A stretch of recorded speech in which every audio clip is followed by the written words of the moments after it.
In the depths of rural Japan, there stood an ancient rural town called Kakushi. It was a place where time seemed to stand still, and the air was heavy with the scent of damp earth and decay. At the edge of Kakushi, there was a small, isolated farmhouse, home to a young family: Kenji, his wife Yumi, and their 6-year-old son, Taro.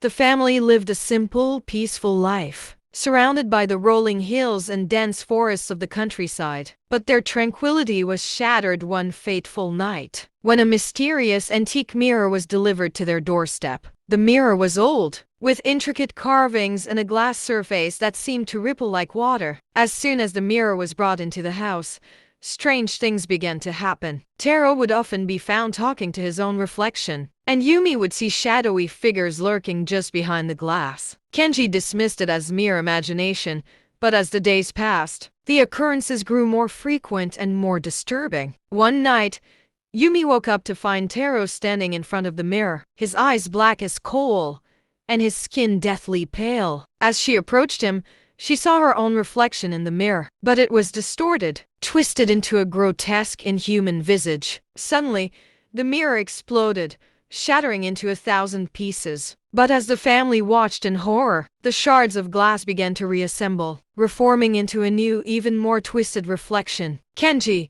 Yumi, and Taro tried to flee, but the mirror seemed to be pulling them back, drawing them into its dark, abyssal world. One by one, they were sucked into the glass, their reflections trapped forever in a living nightmare. The next morning, the police found the farmhouse empty, the only clue being a single, shattered mirror, and a note scrawled on the wall, in blood: Kakamine Yudi trapped inside the mirror. The farmhouse was left abandoned, a haunted monument to the horrors that had taken place within its walls. And if you ever find yourself driving through Kakushi, beware the old farmhouse, lest you catch a glimpse of the twisted reflections, forever trapped inside the mirror.